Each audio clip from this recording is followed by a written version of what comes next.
O vídeo já vai começar, mas antes, não se esqueça de se inscrever e ativar as notificações.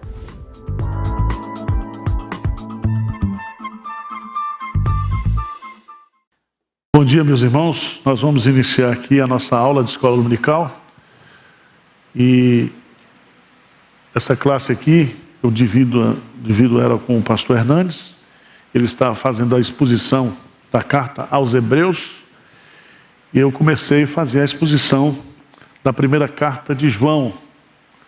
João que escreveu o Evangelho, João que escreveu essas 3 cartas, são chamadas cartas universais, e também escreveu o livro de Apocalipse.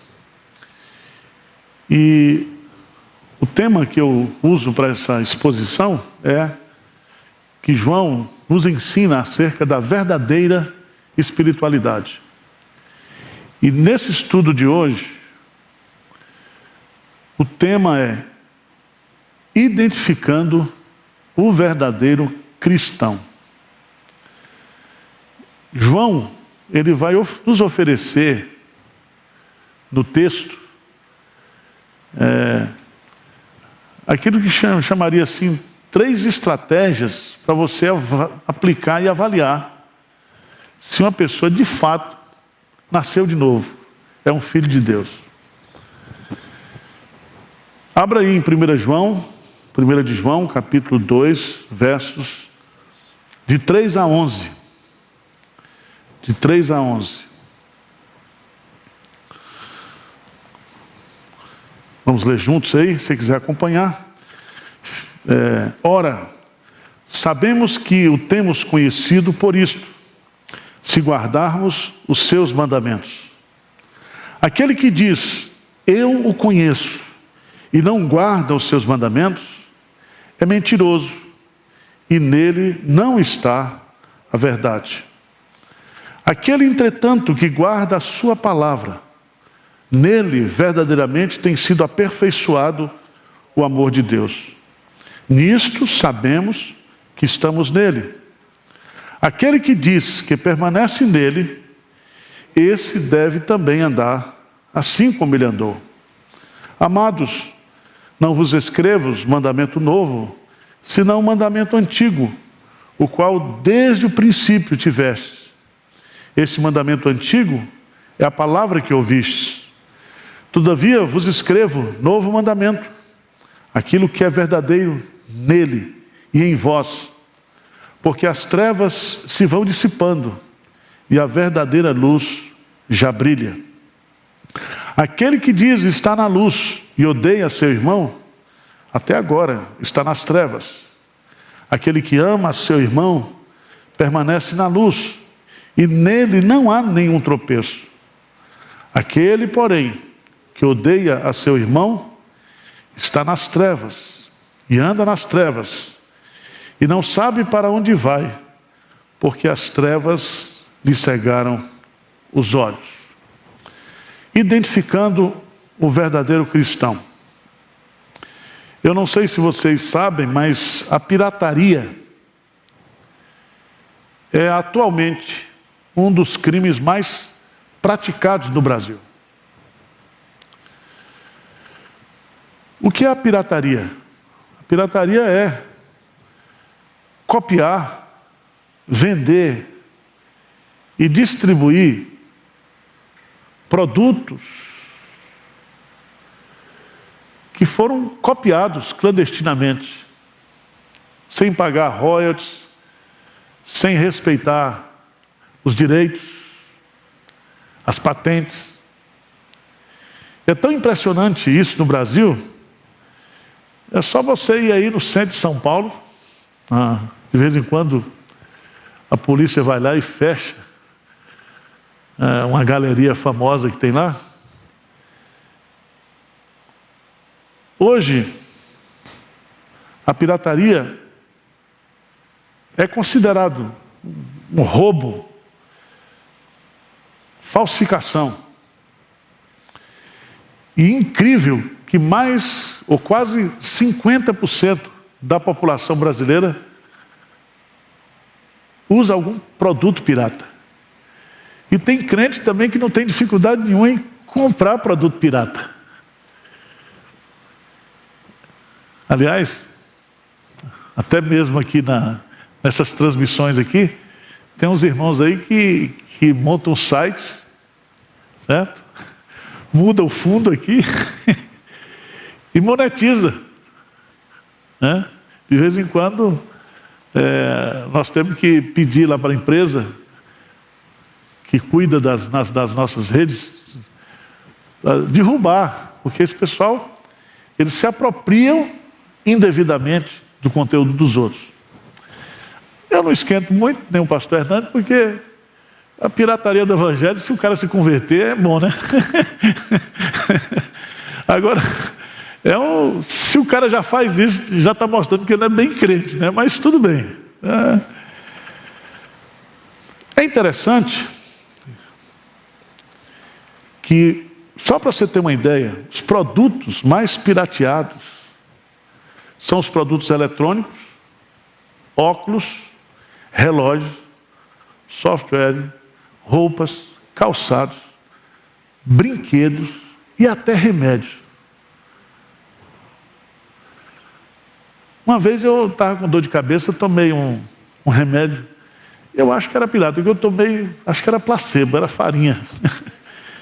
Né? Então, o falso cristão também, ele é uma ameaça para a vida da igreja. A Bíblia fala que o diabo, ele tem uma empresa de falsificação. Sabia disso? E é poderosa. Porque ele falsifica tudo. O diabo, ele é capaz de se transformar em um anjo de luz. Paulo fala que tem doutrinas de demônios. A Bíblia fala que tem o quê? Falsos cristãos, falsos mestres, falsos profetas, falsos ensinos, falsos milagres. Para você entender bem isso, nós teríamos que ir lá para Mateus capítulo 13, só para você ter uma compreensão. Quando Jesus conta as parábolas do reino, ele diz que o Filho do Homem veio e semeou o trigo. Mas o diabo foi lá e semeou o quê? O joio. E o joio e o trigo, eles crescem juntos. São muito parecidos. Então, para não correr o risco de você arrancar o trigo e deixar o joio dentro da igreja, ele diz, deixa comigo que eu conheço os que são crentes e eu vou fazer essa separação no final. Uma perguntinha aqui para você. Vamos abrir o confessionário. Alguma vez você já olhou para uma pessoa que é da igreja, se diz crente, e você diz, eu acho que essa pessoa não é crente? Alguém já fez isso ou não? Vocês são muito santos. Então, todo mundo. Todo mundo. Às vezes, no presbitério, eu fico vendo as discussões dos pastores, as conversas. Eu digo, será que esse cara é pastor mesmo? Eu comigo aqui, né? Porque eu sou o bom, né? Todos nós somos os melhores crentes do mundo, né? Por isso que a Bíblia diz, não julgueis, para que não sejais julgados. Mas também a Bíblia diz que nós também precisamos ser cautelosos. Jesus diz, acautelai-vos, para que a gente não seja o quê? Enganado, iludido. Principalmente com os falsos pastores, porque o discurso principal dos falsos pastores é não toqueis nos ungidos do Senhor, não é assim? Já ouviram isso, né? Mas eu quero dizer para você que todo mundo aqui é ungido, tá? O pastor é ungido, os crentes são ungidos, porque a unção, você tem a unção do Espírito Santo. Claro, né? Que a Bíblia diz que nós devemos considerar com honra aqueles que ensinam, aqueles que se afadigam na palavra. Mas não existe, a minha fé, ou a fé de qualquer um aqui, é uma fé comum a todos. Deu para entender? Não existe aqui ninguém com um DNA espiritual melhor do que o outro. Nós temos responsabilidades diante de Deus. Então, quando eu toco também numa ovelha, se eu falar mal da ovelha, eu estou falando mal do quê? Do ungido do Senhor. Mas os picaretas usam isso para criar uma... Eles se aprontam e dizem, olha, não fale não, porque eu sou ungido. Então toma cuidado. Veja, lá em 1 João 2, versículo 27. O que é que diz aí? 1 João 2, 27. Quanto a vós outros, a unção que dele recebeste permanece em vós. E não tendes necessidade que alguém vos ensine, mas com a sua unção vos ensina a respeito de todas as coisas. E é verdadeiro e não é falso. Permanecei nele, como também ela vos ensinou. Então, João está dizendo, todo mundo aqui, você recebeu a unção do Senhor. E essa unção é o Espírito Santo que ensina a gente. Nós temos o professor, que ensina a palavra, mas quem vai lhe dar a compreensão exata do ensino é o Espírito Santo. Tá certo? Vamos lá. João vai apresentar aqui 3 testes para identificarmos o verdadeiro cristão. Eu não sei se você já foi numa orivesaria. O ourives, quando você dá uma aliança para ele tem tipo uma pedrinha preta que ele passa ali e ele coloca o tipo de um produto que aquele produto vai identificar se aquele ouro é 14 quilates, 16 quilates ou 18 quilates, né? Então ele faz o teste para ver se é ouro mesmo. A linguagem de João é essa. Ele está dizendo, eu vou dar 3 critérios para você usar para identificar se essa pessoa, se você mesmo é regenerado, é filho de Deus. A primeira delas é o teste da obediência. Primeiro teste, o teste da obediência. Veja no versículo 3, João 2:3. João diz assim, ora, sabemos que o temos conhecido. Veja que essa palavra conhecido é a palavra conhecimento espiritual. Ela serve para descrever o conhecimento verdadeiro de Deus. Abra sua Bíblia lá, o Evangelho de João, capítulo 17, versículo 3. João 17, 3. Diz o que aí? Diz assim, João 17, 3. Sou o mesmo apóstolo que escreveu. Ele diz assim, e a vida eterna é esta. O que é a vida eterna? É esta, que te conheçam a ti, o único Deus verdadeiro, e a Jesus Cristo a quem enviaste. Então, conhecimento aqui é o segredo. É um conhecimento espiritual. É um conhecimento revelado por Jesus Cristo. Eu não tenho esse conhecimento natural. Não é um conhecimento intelectual. Lá em Mateus 11, 27, diz assim, tudo me foi entregue por meu Pai. Ninguém conhece o Filho senão o Pai, e a ninguém conhece o Pai senão o Filho, é aquele a quem o Filho quiser revelar. Então é um conhecimento oriundo de uma revelação espiritual. Certo? Então, ser filho de Deus é conhecer a Deus. É ter a vida eterna. É ter esse conhecimento, esse discernimento, essa sabedoria espiritual. Agora, veja aí que ele vai colocar. Ora, sabemos, 1 João 2:3. Vamos ler juntos, para não dormir? Está fazendo frio aí, tá? Aqui está Polo Sul aqui. Devia fazer como aquelas empresas de ônibus, dar um cobertor, né? Para botar nas pernas. Aí vocês iam dormir mesmo. 1 João 2:3. Ora, sabemos que o temos conhecido por isso, se guardarmos os seus mandamentos. Então qual é o primeiro teste? Como é que eu sei que alguém conhece a Deus, é crente verdadeiro? Se ele o quê? Guarda os mandamentos. Procura ter uma vida de obediência.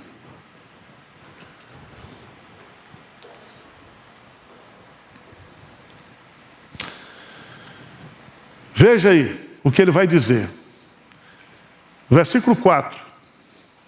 Aquele que diz, veja bem, aquele que diz, eu conheço, e não guarda os seus, é mentiroso. E nele não está o quê? A verdade. Aquele, entretanto, que guarda a sua palavra, nele verdadeiramente tem sido aperfeiçoado o amor de Deus. Vamos pensar aqui, gente. Vamos abrir o confessionário de novo. Vamos lá. Esquece igreja. Dentro de casa. Perguntar para as mulheres: seu marido é crente? Mais ou menos, né? Ou é mesmo? Seu marido é crente? Agora você, maridão aí, sua esposa é crente? Seus filhos são crentes? Perguntar para os filhos, né? Seu pai é crente, sua mãe é crente? Qual é o primeiro critério? Se eles guardam o quê? Os mandamentos. Procura viver uma vida de obediência a Deus. Isso é tão sério, irmãos. É simples e é sério. Aqui nesse texto de 1 João 2:3-5, nós temos 3 ensinamentos. Diz assim: primeiro ensinamento: você conhece o verdadeiro crente por sua obediência e prática da palavra de Deus. Veja bem, tem muito crente que tem muito conhecimento teórico da palavra de Deus, mas aqui é conhecer e praticar. Segundo, todo falso crente, ele será desmascarado pela palavra de Deus. Por quê? Porque a palavra de Deus vai revelar para as pessoas a incoerência daquilo que ele fala com a maneira que ele o quê? Vive. Agora, todos nós temos um pouco de incoerência, ou não? Não é possível você ser um crente, principalmente dentro de casa, que você faz e vive todos os mandamentos. Você dá umas quedas, não? Porque nós não estabelecemos aqui a questão do legalismo, não é isso? Nós não temos que ir por esse caminho. Porque o que Jesus disse? Aquele que me ama, guarda os meus mandamentos. Então a motivação de obedecer é o amor a Deus. Não é o legalismo. Tá certo? Você guarda porque você já é crente. Você não guarda para ser crente. Você já é crente. Porque você é cristão, regenerado, e você obedece.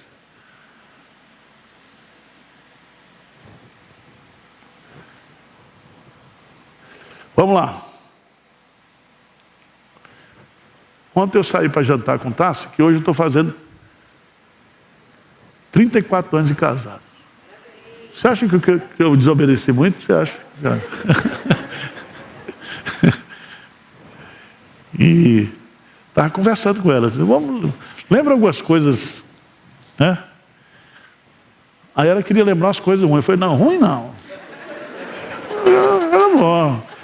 Pecado perdoado, pecado esquecido, né? Fica levantando capivara que já foi. Mas eu quero dizer para você o seguinte, que a graça de Deus, ela opera nisso aí. Porque se um casamento está de pé, qualquer casamento, é porque a graça de Deus está operando ali. O amor de Deus está operando. Ninguém consegue. E quando chega assim, depois dos 30 também, eu não largo mais não, agora pronto. Tá. Vamos viver. Né? Vamos viver. Eu estou colocando isso porque de vez em quando a gente tem que parar para fazer um check-up, né? Como é que eu estou? O meu testemunho dentro de casa, seu relacionamento, se você tem obedecido a palavra mesmo, dentro de casa, guardado os mandamentos de Deus dentro de casa. Na igreja ninguém conhece você, né? Então, fica esse princípiozinho aí. Também, todo crente verdadeiro, veja que coisa linda aqui. Versículo 5, 1 João 2,5, o que diz? Aquele, entretanto, que guarda a sua palavra, nele verdadeiramente tem sido aperfeiçoado o amor de Deus. Nisto sabemos que estamos nele. Preste atenção, o que é nele aperfeiçoado o amor de Deus? Todo crente verdadeiro cresce e amadurece espiritualmente por meio do amor. É como se o amor de Deus produzisse nele um amadurecimento através da obediência.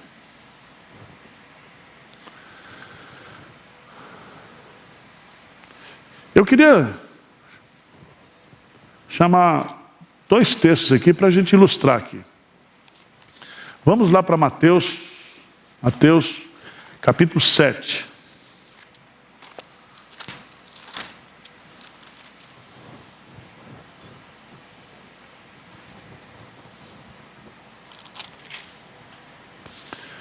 Veja bem.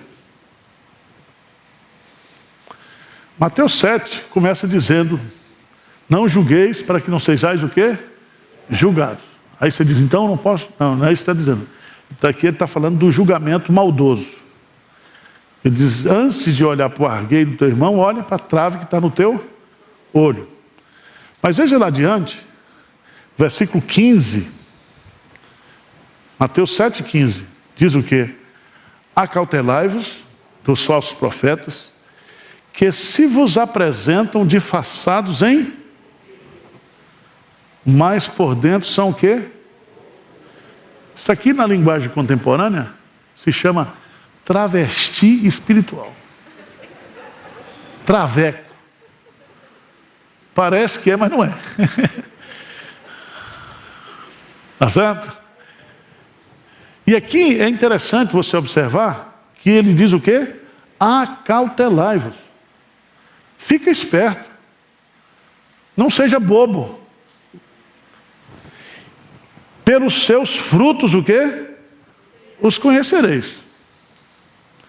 E aí ele fala, usa a figura da árvore, usa a figura também, lá em Tiago, da fonte de água, né? Agora, versículo 21. Vamos ler 21, 22 e 23. Vamos lá, bem forte. Mateus 7, 21, 22 e 23. O que diz? Nem todo o que me diz, Senhor, Senhor, entrará no reino dos céus, mas aquele que faz a vontade de meu Pai, que estás nos céus. Muitos naquele dia hão de dizer, Senhor, Senhor, porventura não temos nós profetizado em teu nome? Em teu nome não expelimos demônios? E em teu nome não fizemos muitos milagres? Então lhes direi explicitamente, nunca vos conheci, apartai-vos de mim, os que praticais o quê? A gente poderia trocar aqui a palavra iniquidade por pirataria espiritual. Porque o que é iniquidade aqui? Iniquidade é falsa profecia, é falso exorcismo, são os falsos milagres. E aqui tem um crime seríssimo, que eles fizeram tudo em nome de Jesus. E Jesus diz: eu nunca vos conheci. Quer dizer, vocês fizeram a apropriação indébita, indevida do meu nome para fazer isso. Vocês são 171. E aí o que acontece? Apartai-vos de mim, os que praticais iniquidade. Então iniquidade, irmãos, não é só aqueles pecados. Iniquidade está também no campo da espiritualidade, da falsa espiritualidade. Certo? Estão entendendo ou não? Vamos lá.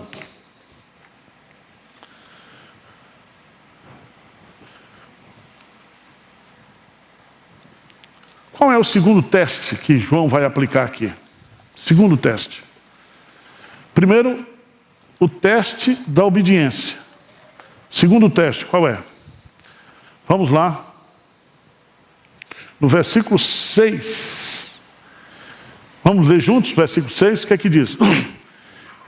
Aquele que diz que permanece nele, esse deve andar assim como ele andou. Se o primeiro é fazer a vontade de Deus, a obediência, agora vem o teste comportamental ético. Andar como Jesus andou.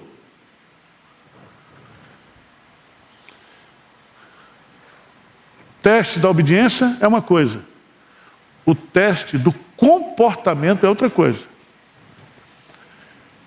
Todo cristão verdadeiro, ele é um imitador de Cristo.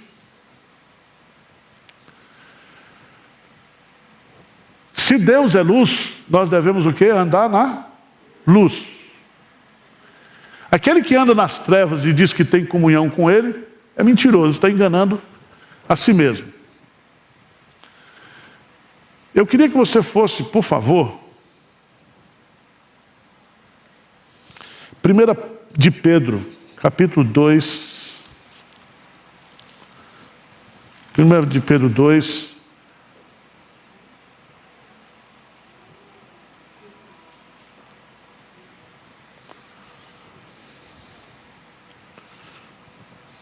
Versículo 21. Vamos ler esse versículo, porque esse versículo é muito interessante, muito bonito esse versículo. E traz uma lição aqui para nós. O que é que diz aí? Está errado aí. 1 de Pedro, capítulo 2, versículo 21. 1 de Pedro. O que é que diz? Porquanto, para isso mesmo, fostes chamados, pois que também Cristo sofreu em vosso lugar, deixando-vos exemplo para seguirdes os seus passos. Vamos ver aqui quem é da minha época aqui, né? A época do Quixote, Eu me lembro quando eu fui alfabetizado, eu estudei escola pública. A gente tinha um negócio chamado caderno de caligrafia. Quem usou isso aqui? Então tá bom, tá todo mundo. O caderno de caligrafia, você vai aprender as letras do alfabeto cobrindo o que? Os pontinhos, né? Assim. Aí você aprende as letras, depois você aprende as palavras, depois você começa a juntar as palavras, né? E formar as frases, tudo. E naquele tempo, tinha que ter a letra bonita, né? Caligrafia. Hoje ninguém mais está preocupado com isso, né? Porque a internet faz tudo, né? Computador. Quando Pedro diz aqui, preste atenção, deixando-vos exemplo para seguir os seus passos, é como um caderno de caligrafia. Jesus foi andando de um jeito e ele deixou os passos dele para que eu e você coloquemos o nosso pé nas pisadas dele. Deu para entender? Então, andar como ele andou é seguir os passos de Jesus. Santo Agostinho, ele tem uma frase que eu acho maravilhosa. Ele diz: ame a Deus e depois faça o que você quiser. Ame a Deus e depois faça o que você quiser. Quem ama a Deus faz o que a gente quer? Porque quando você ama a Deus, você quer guardar os seus mandamentos. Quando você ama a Deus, você quer agradá-lo. E se existe um conceito que resume o conceito de ética cristã, eu poderia dizer que ética cristã é o comportamento do homem determinado pelo comportamento de Deus. Deu para entender? O que é ética cristã? É o nosso comportamento determinado pelo comportamento de Deus. Dostoiévski dizia: se Deus não existe, tudo está permitido, tudo está liberado. Mas se Deus existe, o nosso Deus é ético, ele é comportamental. Por isso que a Bíblia usa muito essa figura, né? Lá em Efésios. Dá um pulinho lá, por favor. Efésios capítulo 4. Efésios capítulo 4.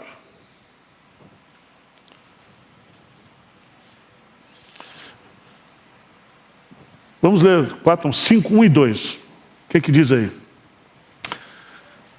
Efésios 5, 1 e 2. O que diz? Sede, pois, imitadores de Deus, como filhos amados, e andai em amor, como também Cristo amou e se entregou a si mesmo por nós, como oferta e sacrifício a Deus em aroma suave. Sede, pois, o quê?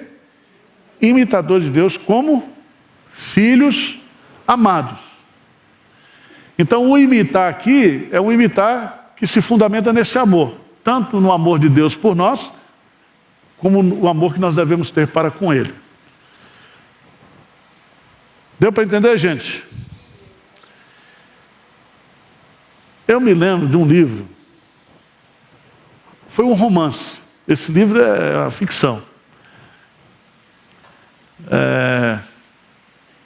Em seus passos, o que faria Jesus? Quem leu esse livro?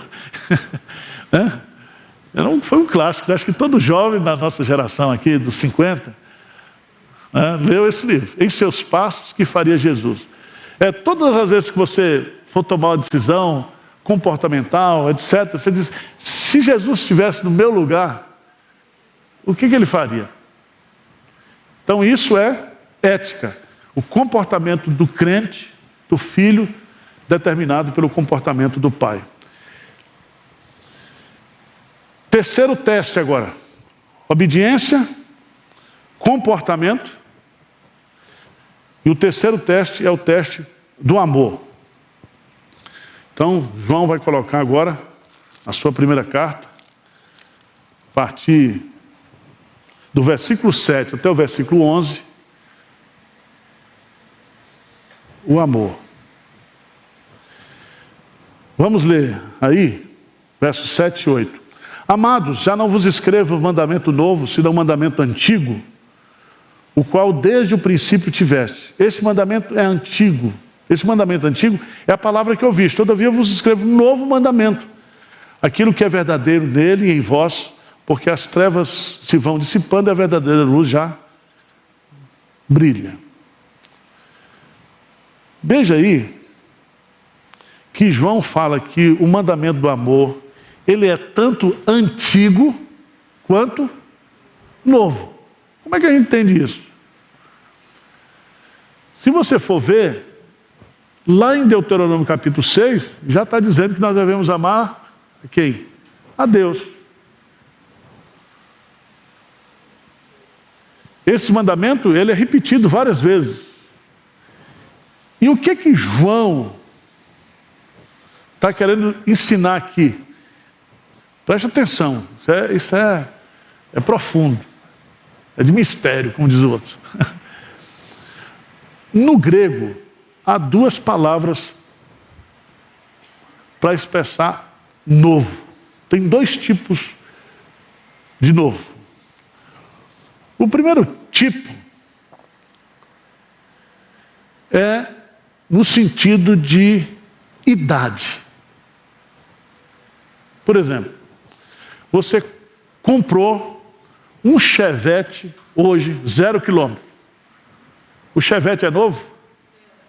É novo. É 0 quilômetro. Mas o modelo não é novo. Então tem novo no sentido de foi criado agora, né, no sentido que está 0 bala. Novo no sentido de modelo. Modelo. Não é assim que as empresas de automóveis falam, nós vamos pegar o carro, esse carro, não é um modelo novo, mas a gente vai dar uma reestilizada. Mas tem aquele que é lançamento. Então, existe o novo no sentido de ser 0 bala, existe o novo no sentido de modelo. Então, o mandamento do amor não é novo em termos de tempo.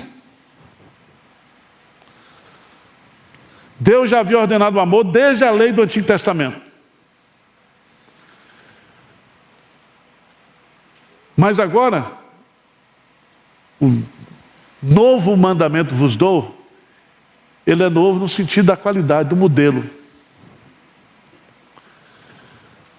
Vamos entender isso. Em que sentido o mandamento do amor é um novo mandamento? Não sei se vocês se lembram lá. Vamos lá para João 13. João 13.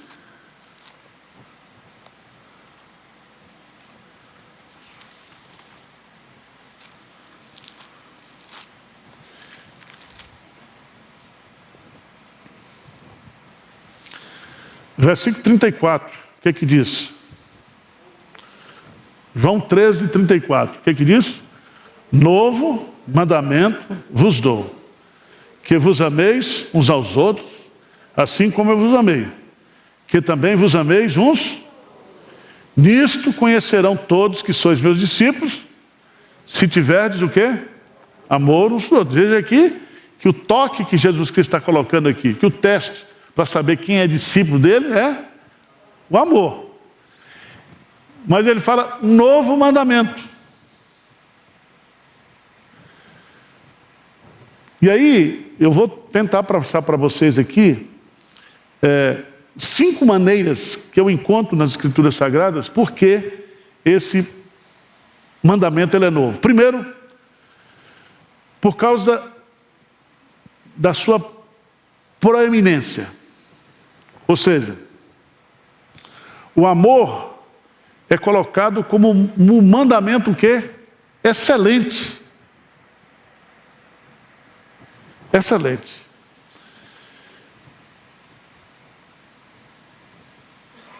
Ele está acima de todos os outros mandamentos. Só para você ter uma ideia da profundidade disso, vamos para 1 Coríntios, capítulo 13. Paulo diz assim: ainda que eu fale a língua dos homens e dos anjos, se não tiver amor, serei como bronze que soa, como símbolo que retine. Ainda que eu tenha o dom de profetizar e conheça todos os mistérios e toda a ciência, ainda que eu tenha tamanha fé a ponto de transportar montes, se não tiver amor, o quê? Nada serei.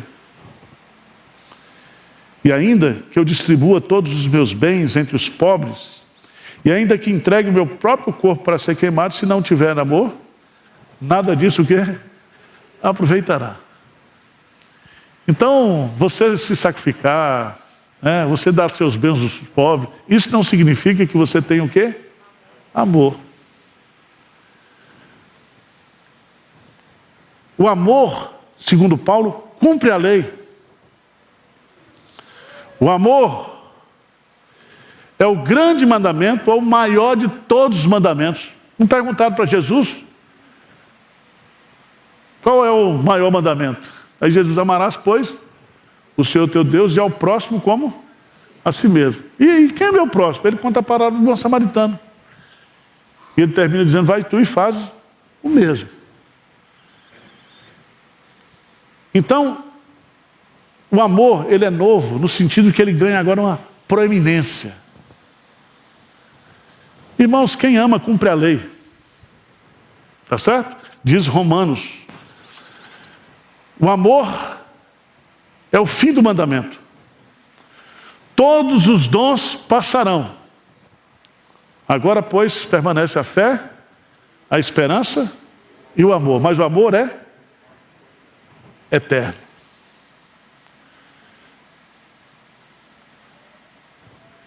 Se a gente aplicar esse teste hoje na igreja, você acha que a gente vai ser aprovado ou reprovado?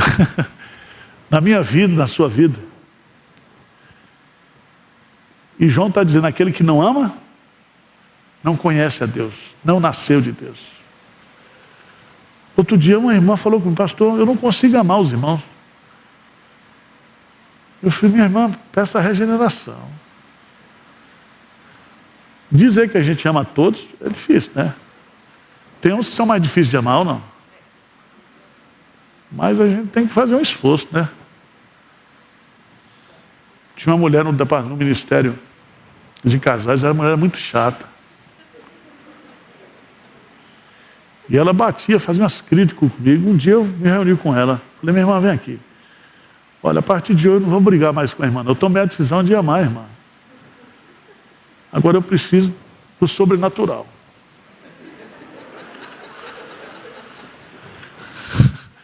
Porque Deus, Ele derrama amor no nosso coração. O Senhor derrama amor aqui. O amor é o quê? É novo no sentido da sua proeminência. O amor também, ele é novo no seu referencial. Nós temos um referencial de amor aqui e de prática desse mandamento do amor. Quem é? Jesus. João 15:12 diz assim: o meu mandamento, Jesus está dizendo, o meu mandamento é esse, que vos ameis uns aos outros, assim como eu vos. Então veja bem, primeira coisa, o amor, ele é o que? Um mandamento, não é uma opção. É um mandamento para todos, que está no plural. Não é isso? Para todos, não é só para o pastor, não. Tem gente na igreja que cobra amor, mas não dá amor para ninguém. Só dá amor quem tem amor para dar, é ou não é? Então você precisa aprender isso. Terceiro, você tem um referencial. Assim como eu vos amei. E como foi que Jesus os amou? Com todos os nossos defeitos, né? Porque o amor ágape, que é o amor que aparece aqui, a razão do amor não está no objeto amado. O objeto amado não vale nada. Você não presta, mas eu te amo. É o amor de decisão. Certo? Terceiro lugar, de que maneira esse amor é novo? É novo em sua demonstração. Veja lá 1 João 3.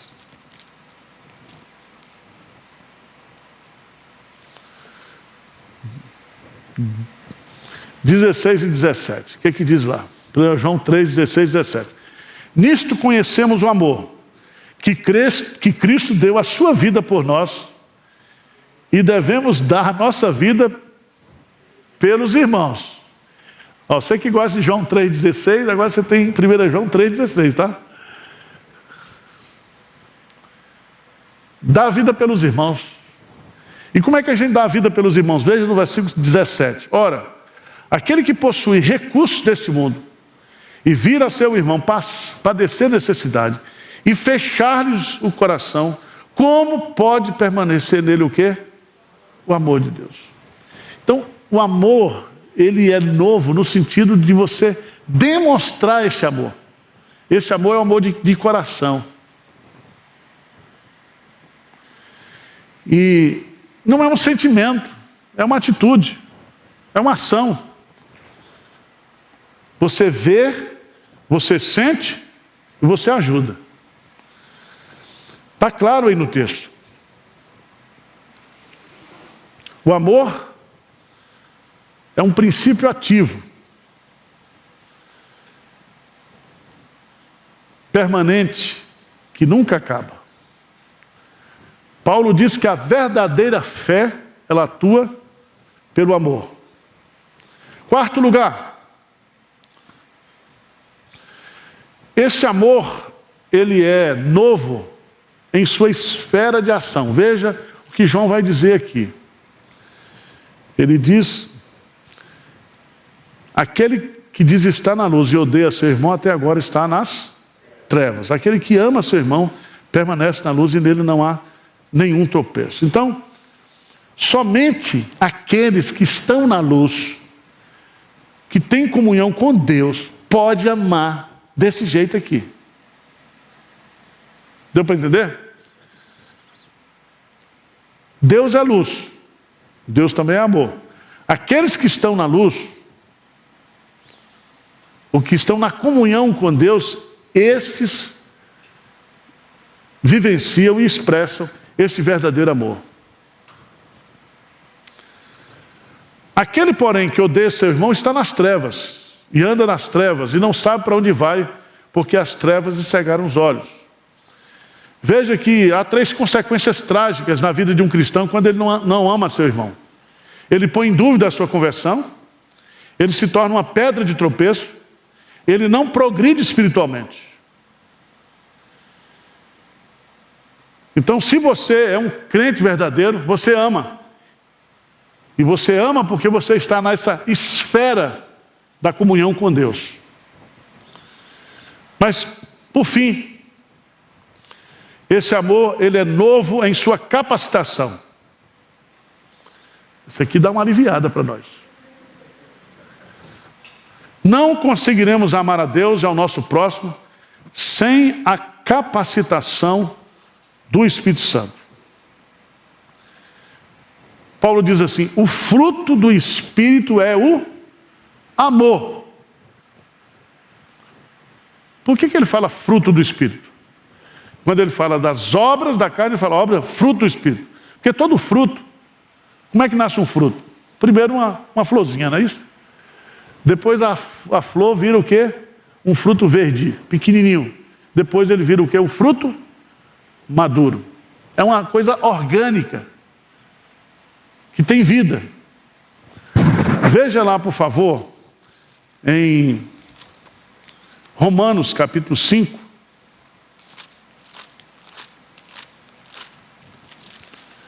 Lembre-se que quando ele diz fruto do Espírito, é porque ele está dizendo que não é fruto do homem, é só o Espírito Santo que pode produzir esse amor no meu coração e no seu coração.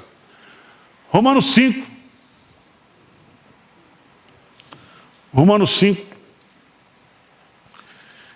5. O que diz?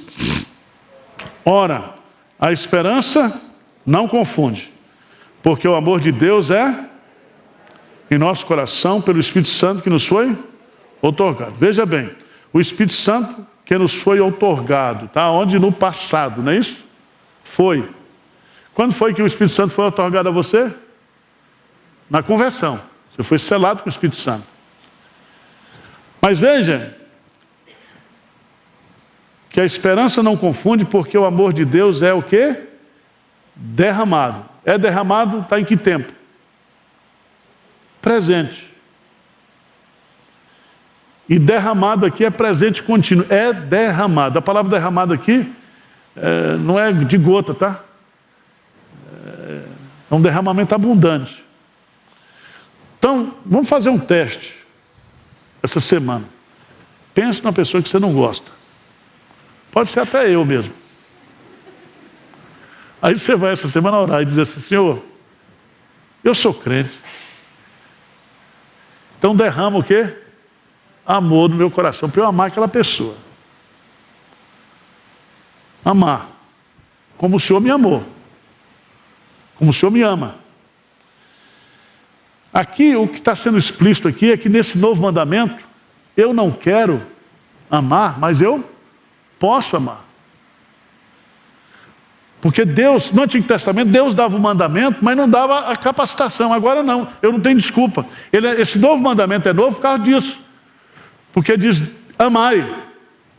Mas diz, eu vou ajudar você. Ajudar você. Vocês entenderam não? Quais são os 3 testes para a gente vencer a pirataria de crente, né? Qual é a primeira? Obediência. Segundo, comportamento. Terceiro, o quê? Amor. Com esse tripé aí, é João que está dando para a gente. Semana que vem nós vamos falar sobre o amor proibido. Que é o amor ao mundo. Não ameis o mundo. Deus manda mais e depois proíbe. É uma confusão, você fica doido, né? Mas está aí, depois a gente vai estudar esse assunto. Vamos ficar de pé? Vamos orar? Senhor Deus, nós te agradecemos pela tua palavra, que nos ensina de forma tão simples, profunda, sobre a nossa identidade e as evidências de que de fato nós nascemos de novo e somos os teus filhos. Ajuda-nos a colocar em prática os ensinos da tua palavra, em nome de Jesus. Amém.